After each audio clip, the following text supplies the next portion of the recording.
اللہ کی بارگاہ سے دعا مانگو کہ یا اللہ ہمیں ہدایت کا نور عطا فرما، اللہ تو ہمیں رستہ دکھا، تو بتا کہ ہدایت کیا ہے۔ تو رب فرماتا ہے اللہ ولی الذین آمنوا، اللہ مومنوں کا مددگار ہے، یخرجہم من الظلمات الی النور، وہ انہیں اندھیروں سے نکالتا ہے اور نور کی طرف روشنی عطا فرماتا ہے، اندھیروں سے نور کی طرف اللہ لاتا ہے۔ اللہ ولی، اللہ مومنوں کا ولی ہے، وہ انہیں اندھیروں سے نور کی طرف نکالتا ہے۔ ہدایت ہمیشہ اللہ کی طرف سے سمجھے، جب وہ نماز کی توفیق دیتا ہے تو اپنے فضل سے دیتا ہے، جب وہ ذکر کی توفیق دیتا ہے تو اپنے فضل سے۔ ہم سمجھتے ہیں ہو جی فلانا نہیں پڑھ رہا بڑا بیوقوف ہے، فلانا نہیں پڑھ رہا، تو تم کیا اپنی عقل کے زور پہ پڑھ رہا ہے؟ میں جی اللہ کے فضل سے 2 سپارے پڑھتا ہوں، تو کس پہ احسان کرتے تو 2 سپارے پڑھ کے رویا کر۔ کہا اگر مالک تو بڑا قریب نہیں، بڑے لوگ ہیں جن کو پورا قرآن حفظ ہے پر انہیں پڑھنے کی توفیق نہیں، تو انہیں فضل کیا اور مجھے توفیق دے دی ہے پڑھنے کی۔ رویا کر، پڑھ کے رویا کر، راتی ساری کر کر زاری، وہ نیند اکھاں تھی توندے تے فجرے وہی گناہگار کہاون سب تو نیوے ہوندے۔ مہربانی کریں، ڈریں، نیکی کریں تو پھر ڈریں، پھر احساس پیدا کریں، پھر اپنے اندر وہ کمزوری لائیں، کہیں توبہ توبہ مجھے تو پتہ ہی نہیں، تو جانتا ہی نہیں۔ حضرت سیدنا امام اعظم ابو حنیفہ رحمۃ اللہ تعالیٰ علیہ کے ساتھ ایک شخص کہتا میں نے نماز پڑھی، تو عشاء کی نماز تھی۔ یہ جو لوگ بڑے ہوتے ہیں نا، جن کے پیار کرنے والے بڑے ہوتے ہیں، ان کے گرد خوف بھی بڑا ہی ہوتا ہے، انہیں بڑا ڈر لگتا ہے، بڑی بعض اوقات آزمائش ہوتی ہے ان کی۔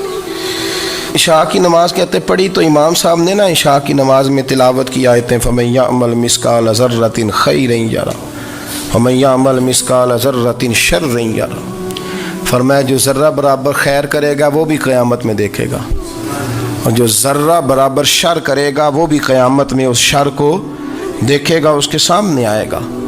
تو وہ شخص کہتا ہے کہ سارے لوگ نماز پڑھ کے چلے گئے، تو امام صاحب رحمۃ اللہ علیہ نے اپنی داڑھی پکڑی رو رہے ہیں، کہتے ہیں وہ ذرہ برابر نیکی کا بدلہ دینے والے، وہ ذرہ برابر شر پہ سزا دینے والے میری سفید داڑھی کو دیکھ، مالک میرے ذرے ذرے سامنے نہ لانا، لوگ تو میری بڑی قدر کرتے ہیں دنیا، میں تو بڑا پہچانا جاتا ہوں، لوگ تو میری راہوں میں پھول لیے کھڑے ہوتے ہیں، مجھے بڑا نوازتے ہیں، قیامت میں رسوا نہ کر دینا، میرے لیے مشکل ہو جائے گی۔ وہ کہتے ہیں میں نے امام صاحب کا درد دیکھا، مجھے کوئی کام تھا تو میں چلا گیا، میں نے کہا کہ وہ اس وقت اللہ کے حضور حاضر ہیں تو میں دوبارہ آؤں گا۔ کہتے ہیں میں تہجد کا وقت آیا تو امام صاحب وہیں بیٹھے تھے، اور ان کی داڑھی آنسوؤں سے بھری ہوئی تھی، اور زور سے داڑھی پکڑی ہوئی، کہنے لگے مالک رسوا نہ کر دینا، قیامت میں رسوا نہ کر دینا۔ یار جو ہدایت یافتہ لوگ تھے وہ تو ڈرے ہوئے تھے، وہ تو سہمے ہوئے تھے، وہ تو کہتے تھے یہ اس کا فضل نہیں، اس نے بلا لیا، یہ اس کا کرم نہیں۔ حضرت باعزید بستامی کسی کافر کو دیکھتے تو رو پڑتے، کہتے مالک تو کتنا قریب ہے، یہ بے ایمان رہ گیا، تو نے اپنے فضل سے مجھے اپنے نبی کا غلام بنا لیا، وہ رو پڑتے۔ یہاں تو لوگوں کا دعویٰ ہی بڑا ہے، نمازی اللہ خیر فرمائے وہ تو دوسروں کو گھورتا ہے، وہ کہتا ہے جنت کا میں مالک ہوں، کنجیاں میرے پاس ہیں، میں کسی اور کو گھسنے نہیں دوں گا، اور اگر 2-3 حج کر لے تو پھر تو وہ کہتا ہے کہ اب میرے سے پوچھ کے لوگ جنت میں جائیں گے معاذ اللہ، اور اگر وہ 2 4 5 7 دفعہ کوئی نفل پڑھ لے تو پھر وہ کہتا ہے چھوڑیں جی سارے لوگ بے عمل ہیں، میں اکیلا نیک ہوں۔ نہ ایسا کریں، اپنی توجہ اپنے رب پہ رکھیں، اپنی توجہ اپنے معین الملت والدین، عطائے رسول، ہند الولی، غریب نواز، خواجہ معین الدین چشتی، حضرت خواجہ اجمیر، شاہ اجمیر، شاہ اجمیر، والی ہندوستان، آخری عمر میں نا سارا دن روتے گزر جاتا، ساری رات روتے گزر جاتے، ذرا سی کوئی بات کرتا تو رو پڑتے ہیں، آنکھیں آنسوؤں سے بھری رہتی۔ کئی دفعہ اپنے بھی پریشان ہو جاتے ہیں نا کہ یار تو ایک بات کی جان ہی نہیں چھوڑ رہا، تو خواجہ قطب الدین صاحب بختیار کاکی سے لوگوں نے کہا کہ آپ مرشد سے بات کریں، اتنا بھی تو نہیں نہ رونا چاہیے، ہر وقت اس کے آنسو کی کریے، عاشق دا کام ہی رونا تونا، تبھی نہ رویوں نہیں منظوری، یہ आशिक सदा ही रोंदा रहिंदा है, भावें वसल होवे ते भावें दूरी, हर वक्त रोने का क्या मतलब है। तो ख्वाजा कुतुब साहब कहते हैं मैं करीब गया तो मैंने पैर दबाए, मैंने कहा सोनिया लोग तो कुछ भी नहीं करते, तूने तो कमाल कर दिया, 90 लाख आदमी मुसलमान कर दिया, दुनिया कुछ नहीं करती, तूने 50 साल सारी रात मुसल्ले पे बैठ के रब राजी किया, तू शहजादा था, हुजूर की औलाद था, लेकिन मोइनुद्दीन तेरा एक प्लाट भी नहीं, तूने तालिब इल्म पाले, उन्हें गरीबों को दिया, तूने नवाजा, कोई शय नहीं तेरे पास, हर चीज़ तूने, सारी रात रोते हो, सारा दिन रोते हो। तो ख्वाजा कुतुबुद्दीन साहब कहते हैं मैंने जब अर्ज़ किया तो ख्वाजा साहब मुझे गले लगा लिया, चीख मार के रोए, कहने लगे कुतुबुद्दीन पुत्र दाढ़ी सफ़ेद हो गई, जाने का वक्त आ गया, जो तूने नेकियां गिनवाई हैं वो हैं सही मेरे पास, पर यार की बारगाह में पेश करने के काबिल एक भी नहीं, एक भी नहीं। तो बारगाह तो देख कितनी बड़ी है, रसूल करीम की बारगाह में पेश करने के काबिल इनमें से एक भी नहीं। तो आस्ताना देख कितना बड़ा है, क्या पेश करूँगा, क्या अर्ज़ करूँगा हुजूर की बारगाह में, किस तरह। वो यार जो बड़े थे वो तो डरे हुए थे, सहमे हुए थे, वो तो बड़ी आजमाइश में थे, लेकिन मेरा और आपका रट्टा 2 नमाज़ें पढ़ के 6 नमाज़ों का दावा करना और लंबी चौड़ी कहानियाँ बनाना और अपने मुंह से अपनी तारीफ़ें करना, इससे थोड़ा बाहर आएँ। रिस्क भी मेरा अल्लाह ही देता है, इल्म भी अल्लाह देता है, रिस्क भी। बड़े बड़े फ़कीरों को मालदार होते देखा, बड़े बड़े मालदारों को फ़कीर होते देखा, बड़े बड़े। मेरे एक बड़ा सखी किस्म का सज्जन है, बड़ा प्यारा है, मैं उसे सखी मानता हूँ। मैंने अपनी परेशानियों के दिनों में भी उस शख्स को सखी देखा। एक दिन रात को मुझे टेलीफोन करके कहने लगा किधर हो, मैंने कहा मैं घर हूँ। नहीं अक्सर सफ़र में होते हो ना। और मैंने कहा तबीयत कैसी है, ठीक है, बस हाल चाल पूछना था। मैंने समझाई, मैंने कहा यार ये कोई मसला है, वरना रात के 2 बजे कोई हाल पूछने को फ़ोन तो नहीं ना करता, कोई मतलब ऐसा तो मसला नहीं ना। तो मैंने बैक कॉल की, मैंने कहा यार मेरी बात सुन, मसला क्या। कि नहीं कुछ नहीं दिल कर रहा था। मैं कहा मेरी गल सुन, रहे असी 4-5 साल कट्ठे, मैं तेन जानना, असल बात कर। कहने लगा मकान भी बड़ा है, सारा कुछ ठीक है, पर वो बड़ा ही बेनियाज है, कुछ हालात इस किस्म के आ गए हैं कि लोगों को बताऊं भी तो लोग मानने को तैयार नहीं। ज़्यादा नहीं, मुझे ना थोड़े से पैसों की ज़रूरत है, कोई 15-20 हज़ार अगर मिल जाएं, मेरी ज़रूरत। आप यकीन करें मैं रोता रहा सारी रात। मैंने कहा ओ मेहरबाना तेरा किस तरह करांगे, इससे लेके ज़माना इस्तेमाल करता था, पर बेपरवाही वेख ना सज्जड़ दी, जिथे किसे दी पेश ना जावे, उन्हें ताजा वाले दर दर रोले ते मंगते तख्त बिठावे। सज्जना किसे नू कारा मिल दई, कोई काबे खाली आवे। वल्लाहु खैरुर राज़िकीन, वो कहते तू दाएं बाएं ना जा, रिस्क तो तुझे मैं दूंगा, मैं हूँ बेहतर रिस्क देने वाला। बड़े बड़े बादशाह, बड़े बड़े शहनशाह, बड़े बड़े लोग, हाथों में कासे, फ़कीरियाँ। उम्मे रबिया क्या करती थी, बड़ी नेक और साले खातून थी। वो कहती हैं कि मैं ना बड़े अमीर आदमी की बीवी थी, अपने शौहर के साथ छत पे बैठी थी तो नीचे फ़कीर मांगने वाला आया, उसने बड़े दर्द से सदा की, तो मैंने अपने शौहर से कहा कुछ देने का, दफ़ा कर, इन लोगों ने धंधा बनाया हुआ है। कहती मैं मेके से भी बड़ा माल लेके आई थी, मेरे माँ बाप बड़े अमीर थे, तो मैंने ना चोरी अपने खामा से नज़र बचा के बाथरूम जाने के बहाने गई और नीचे जाके 5 दिनार मैंने उस फ़कीर की हथेली पे रखे। कहते उसने 5 दिनार देखे, फिर मेरी तरफ देखा तो मैंने उसकी आंखों में आंसू चमकते देखे। कहने लगे बीबी रब तेरा भला करे, मैं 3 दिनों का भूखा हूँ। कि वो चला गया, मैं घर आ गई। जब बाहर आई तो मेरा शौहर कहने लगा तू इतनी अब इतनी तू तेज़ हो गई है और तू इतनी खुद मुख्तार हो गई है, मेरे बगैर पूछे माल खर्च करेगी, जा तुझे 3 तलाक़ें। कहती मैं बालदार और वज़ादार बाप की बेटी थी, तलाक लेके घर आई तो मेरा बाप टूट गया, चारपाई पे चला गया। ओहो ये क्या बन गया। कहती बड़ी तकलीफ़ रही। 1-2 साल के बाद मेरे अब्बा ने मेरी शादी कर दी। अब जिस शौहर के पास गई वो बड़ा नेक था, परहेजगार था, अल्लाह ने बेहतरीन सिला दिया। कहती हैं छत पे बैठी थी, दरवाजे पे फ़कीर आया तो मैंने शौहर से कहा कुछ दे दूँ? कहने लगा 5 ना देना, 15 देना, 20 देना, मैं फ़कीर हूँ, मैंने फ़क्र से दौलत देखी है, इसे खाली ना लौटाना।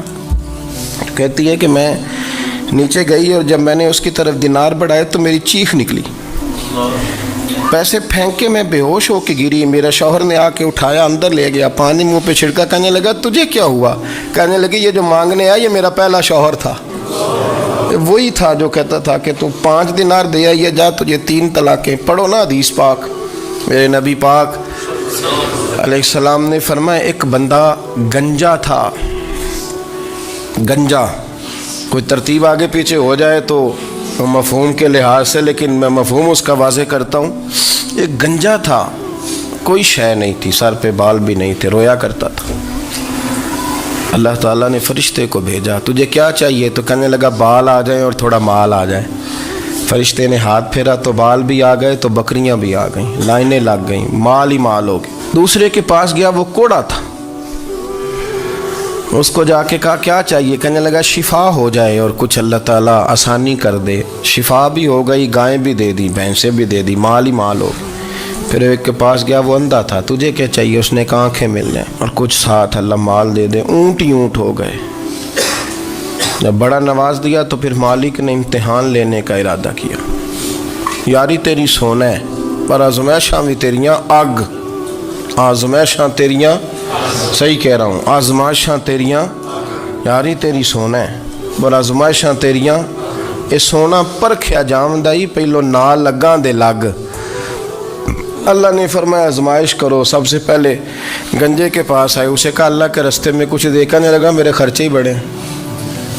देखो तो सही कितनी मुश्किल में वक्त गुजारता हूँ, हाल ही कोई नहीं। तो उसने कहा मैंने तो सुना है तू गंजा और भूखा नंगा था। कहने लगा मैं तो जद्दी पुश्ती रही से आजम हूँ, तुझे किस पागल ने कहा है भाग जा? उसने कहा अच्छा जैसे तू था वैसे ही हो जाए। खेत खलियान उजड़ गए, फिर से गंजा हो गया। हुजूर अलैहिस्सलाम फरमाने लगे, फिर वो उसके पास गया जो कोड़ा था, उसे कहा कुछ दे। कहने लगा खर्चे ही बड़े। अब पूछ लें किसी अमीर आदमी से, कहेगा चक्की के नीचे हाथ है मेरा, मेरे से ज़्यादा तो परेशान बंदा ही कोई नहीं।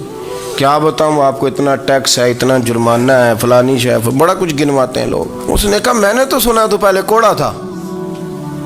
उसने कहा अच्छा दौड़ जा, मैं तो रईस आज़म हूँ, दादा भी परदादा भी और सारी नस्ल ही। उसने कहा अच्छा जैसे तू था वैसे ही हो जाए। फिर वो गया अंधे के पास और जाके कहा अल्लाह के नाम पे कुछ दे। तो वो कहने लगा रब के नाम पे? ये खड़े हैं ऊँट, जितने तेरे दिल करे ले जा। उसने कहा क्या माना इस बात का? कहने लगा यार तुझे क्या बताऊं, मैं तो अंधा था, मैंने तो कभी दुनिया देखी नहीं थी। फिर उस करीम ने फजल किया तो मुझे बड़ा कुछ दिखाया।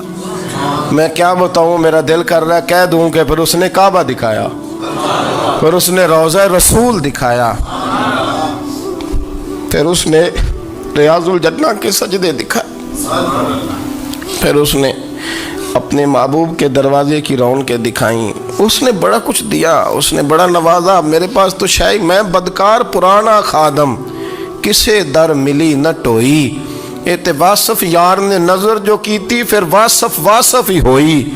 ये तो उसका करम हुआ। तो ये वो कहने लगा तू अल्लाह के नाम पे जान मांग, मैं वो भी देने को तैयार। मेरे पास तो शय ही कोई नहीं थी, मुझे तो अपना पता है, मैं तो कोई शय नहीं था, कुछ नहीं था मेरे पास। ये तो उनका करम है कि रुख इनका उधर है। और मुख्तसर सी मेरी कहानी है, ये जो भी है उनकी मेहरबानी है। तो वो कहने लगा मैं भी कुछ लेने नहीं आया था, तेरी आजमाइश ही करने आया था। तेरी इज़्ज़तें भी सलामत रहेंगी, तेरा माल भी सलामत रहेगा, तेरी शिफा भी। अपनी ज़िंदगी में कभी भी अल्लाह की बारगाह से तवज्जो इधर उधर ना करें, छोड़े लोग क्या कर रहे हैं, दुनिया क्या कह रही, कभी भी अपनी तवज्जो दाएं। हमारा ये मसला बन गया कि हमारी सियासत है, हमारी दुनियादारी है, हम बंदों को राज़ी करना चाहते हैं। हम देखते हैं कौन किस तरह, और आप यकीन करें आप थक जाएंगे, बंदे राज़ी नहीं होंगे, वो नहीं राज़ी होते। आप इनको मना के लाएंगे तो इधर वाले निकल जाएंगे, इधर को मनाएंगे तो इधर वाले निकल जाएंगे। इस चक्कर से बाहर आएँ उस रब को राज़ी करें जो फरमाता है इन्नल्लज़ीना आमनू व अमिलुस्सालिहाति सयजअलु लहुमुर रहमान वुद्दा। फरमाया तो ईमान लाने के बाद नेक अमल कर, मैं लोगों के दिलों में तेरी मोहब्बत पैदा कर दूँगा। रहमान लोगों के दिलों में मोहब्बत डाल देगा, अल्लाह लोगों के दिलों में। अपनी नज़र हमेशा अपने रब पे रखें। इतनी लंबी चौड़ी दुनियादारों से उम्मीदें ना वाबस्ता करें। मैंने देखा है लोग कासालेसी करते हैं, कभी उसके दरवाजे पे कभी उसके दरवाजे पे। इन चक्करों से बाहर आएं और अपने रब की बारगाह की तरफ तवज्जो करें। इस्तिग़फ़ार शौक़ से पढ़ा करें। और अकेले में ना, अकेले में हज़रत रईसुल मुतकल्लिमीन मौलाना नकी अली खान साहब रहमतुल्लाह ने लिखा है कि फ़िरौन 500 साल हुकूमत कर गया। यहाँ तो 5 साल की हुकूमत की पैर लड़खड़ाते हैं, 500 साल। फरमाते असल वजह ये थी कि दुनिया जब सो जाती थी ना तो ऊपर चादर लेके तो मुसल्ले पे बैठ जाता था और हाथ बांध के कहता था रब तू ही है, मेरा पर्दा ना खोलना, मालिक तू ही है, करम नवाजी करना, मेरी पकड़ ना करना। वो बेईमान हो के अगर 500 साल हाथ बांधे तो गुजारा कर लेता है, तू तो ईमानदार है। पर मसला ये है कि तू रात को बुक्कल मार के हाथ नहीं ना बांधता, तो मिन्नत नहीं करता, तो इस्तिग़फ़ार नहीं करता। तौबा करें तो बचे रहें। वो इतनी लंबी हुकूमत कर गया चूँकि रात को कहता था मालिक रब तू ही है, लेकिन मेहरबानी फरमा, मेरी पकड़ ना फरमा, तो अल्लाह ने तो उसको मोहलत दे दी। जब ये नज़रिया बन गया, जब ये जहन बन गया कि पैदा अल्लाह ने किया है, देना अल्लाह ने है, अता करने वाला अल्लाह है, नवाजने वाला अल्लाह, तो फिर सारी तवज्जो दुनियादारों की तरफ रखना। मैं अल्लाह वालों की तरफ तवज्जो रखने का कायल हूँ, मैं वो समझता हूँ, हम उस चीज़ के कायल हैं। लेकिन वो भी कोई आस्ताना है कि जहाँ हक मुर्शद का नारा तो बड़ा लगे पर रब का नाम ही ना सुनने को मिले। ये भी कोई बात हुई कि जहाँ ये तो नारा ज़ोर से लगे कि जीवे जीवे मुर्शद जीवे, लेकिन इस्तिग़फ़ार का दर्स ही ना मिले। न हर वक्त ये बताया जाए कि यहाँ आ गए तो बच गए। कैसे बचेंगे? मेरे रसूल पाक अलैहिस्सलाम का दरवाज़ा सबसे बड़ा दरवाज़ा है, हुजूर का दरवाज़ा सबसे बड़ा दरवाज़ा है। लेकिन मेरे दोस्तों याद रखना, नबी पाक अलैहिस्सलाम ने भी लोगों को जब रास्ता दिखाया है तो रब करीम का रास्ता दिखाया है, अल्लाह का रास्ता दिखाया, अल्लाह करीम का रास्ता दिखाया, लोगों को रब की तरफ तवज्जो कराई। मेरे रसूल करीम सैयद आलम सल्लल्लाहु ताला अलैहि वसल्लम ने लोगों की अल्लाह की जानिब तवज्जो कराई और लोगों से ये कहा कि वो अपने रब करीम की जानिब अपना जहन रखें, अपनी तवज्जो अपने अल्लाह की जानिब मबजूल करें। मेरी बात को अच्छे तरीके से समझिएगा। इल्म अल्लाह तबारक व तआला अता करता है, तो इसे अल्लाह की अता ही समझना चाहिए। कुछ लोगों के पास इल्म होता है पर इल्म नाफे नहीं होता, वो टामक टोंजा मारते रहते हैं सारी ज़िंदगी। इल्म को अल्लाह की अता समझें, अपनी अकल पर अपने शऊर पर ज़्यादा भरोसा ना समझें, नज़र अल्लाह पे रखें। हज़रत मौला अली शेर खुदा करमल्लाहु ताला वजहुल करीम से किसी ने पूछा था बड़ा आलिम कौन होता है? हमारे यहाँ तो अब वो वाले आलिम पाए जाते हैं ना, इल्ला माशाअल्लाह, जो मिंबर पे बैठते हैं तो दावे ही दावे, मिंबर पे बैठते हैं तो दावे ही दावे। इस तरह के आलिम हमारे यहाँ पाए जाते हैं, वो हर बात में दावा करते हैं, मैं ये कर दूंगा, मैं वो कर दूंगा। ये मिजाज उलमा का नहीं। हज़रत अली मुर्तज़ा से किसी ने पूछा बड़ा आलिम कौन होता है? फरमाया बड़ा आलिम वो होता है कि जिसे मसले का पता ना हो तो वो कह दे मुझे नहीं पता, मैं पता करके बताऊंगा, गलत बात बयान न करे। इमाम मालिक से किसी ने कोई मसला पूछा तो आप फरमाने लगे मुझे इस सवाल का जवाब नहीं आता, हमारे बुज़ुर्ग समझाते क्या है। वो कहने लगा आप इतने बड़े इमाम हैं तो इस सवाल का जवाब नहीं आता। आप फरमाने लगे अगर मुझे हर सवाल का जवाब आता फिर तो मैं खुदा होता, मुझे हर सवाल का जवाब नहीं आता, मुझे तो उतना आता है जितना मेरे रब ने मुझे अता कर दिया है। अपनी नज़र अल्लाह पे रखें, निकल आए इस मुअम्मे से बाहर के मैं कोई बला हूँ, मुझे बड़ा पता है, मेरे पास 6 डिग्रियाँ हैं, मुझे 10 जगह पे तदरीस का शगफ हासिल, इससे निकलें बाहर। कुरान मजीद देखिएगा, अल्लाह ताला ने इरादा कुदरत फरमाया कि मैं हज़रत आदम को बनाऊंगा, फिर बनाने के बाद फरमाया फ़रिश्तों सजदा करो आदम को। سب نے سجدہ کیا الا ابلیس ابا واستکبر وکان من الکافرین، سب نے سجدہ کیا سوائے ابلیس کے، اس نے انکار بھی کیا، تکبر بھی کیا اور کافروں میں سے ہو گیا۔ تو یہ جب اللہ تعالیٰ نے سجدہ کرایا تو کیسے کرایا؟ اللہ تبارک و تعالیٰ نے نا حضرت آدم کو علم سکھایا خود، وعلم آدم الاسماء کلہا، خود اللہ فرماتے ہیں کہ میں نے جناب آدم علیہ السلام کو تمام اشیاء کے نام سکھائے، سب اشیاء کے نام سکھائے۔ تو وہ چیزیں پھر میں نے نا، اللہ فرماتے ہیں میں نے فرشتوں پہ پیش کی، میں نے کہا کہ بتاؤ ان کے نام کیا ہے۔ تو فرشتوں نے جو جواب دیا ہے وہ سمجھنے والا ہے۔ اللہ نے چونکہ خود علم سکھایا تھا حضرت آدم کو، جناب آدم سکھایا تھا، لیکن فرشتوں کو نہیں سکھایا تھا۔ تو اللہ کریم نے فرمایا فرشتوں اب یہ بتاؤ ان چیزوں کے نام کیا ہیں؟ تو فرشتے کیا کہتے ہیں؟ فرشتے عرض کرتے ہیں قالوا سبحانک لا علم لنا۔ آپ کبھی یقین کریں اس چیز کی لذت لیں تو مزہ آ جائے۔ کہا قالوا سبحانک، کہنے لگے تو پاک ہے۔ قالوا سبحانک، کہنے لگے تو بھئی آدم علیہ السلام کو نام سکھا لیے، پھر فرشتوں کے سامنے وہ چیزیں پیش کر کے کہا ان چیزوں کے نام بتاؤ، تو فرشتے کیا کہتے ہیں؟ کہتے ہیں قالوا سبحانک، تو پاک ہے، لا علم لنا، ہمارے پاس کوئی علم نہیں، الا ما علمتنا، ہمیں تو اتنا پتہ ہے جتنا تو نے ہمیں سکھا دیا، ہمیں تو اتنا پتہ ہے جتنا تو نے ہمیں، لا علم لنا، ہمارے پاس کوئی علم نہیں ہے، اتنا ہی پتہ ہے جتنا تو نے ہمیں سکھا دیا ہے، اس سے زیادہ ہمارے پاس علم۔ اور یہ کیوں تو نے ہمیں جتنا سکھایا اتنا پتہ ہے؟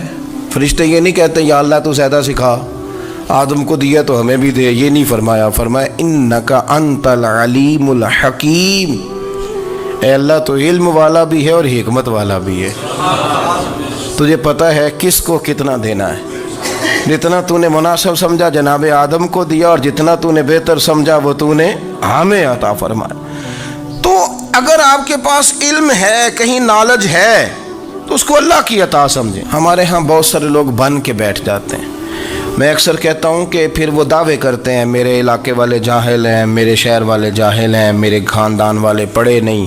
یہ آپ کا دعویٰ ہے، یہ آپ کو خراب کر دے گا۔ ہم نے بہت سارے ایسے لوگ دیکھے جو بہت بڑے عالم تھے، لیکن اللہ جب لینے پہ آیا تو عقل ہی لے گیا، شعور ہی چلا گیا، حافظے ختم ہو گئے۔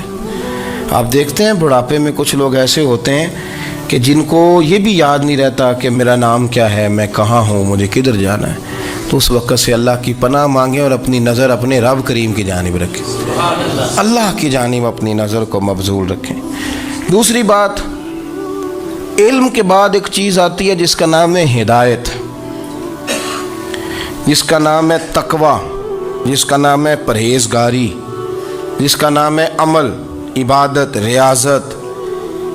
یہ بھی اسی وقت ہی نصیب ہوتی ہے جب میرا رب کریم نصیب فرما دیتا ہے۔ ہم نے نا نیکی کا اپنا اپنا سٹیٹس بنا لیا ہے، اپنا اپنا معیار بنا لیا ہے۔ کچھ لوگ کہتے ہیں کہ جناب مسجد میں سیمٹ کا توڑا دینے سے بہتر ہے کسی غریب کو آٹے کا تھیلا دے دو۔ اب اس نے اپنا مزاج بنا لیا نا نیکی کا، اس نے اپنا سٹیٹس بنا لیا ہے۔ میرا یہ سوال ہے کہ نبی پاک صلی اللہ تعالیٰ علیہ وسلم جب مدینہ شریف آئے تھے تو حضور نے سب سے پہلے غریبوں میں آٹا تقسیم کیا تھا کہ سب سے پہلے مسجد بنائی تھی؟ کیا عجیب لوگوں کا رنگ ہے، اپنی مرضی کی ہدایت، اپنی مرضی کا تقوی، اپنی مرضی کا معیار۔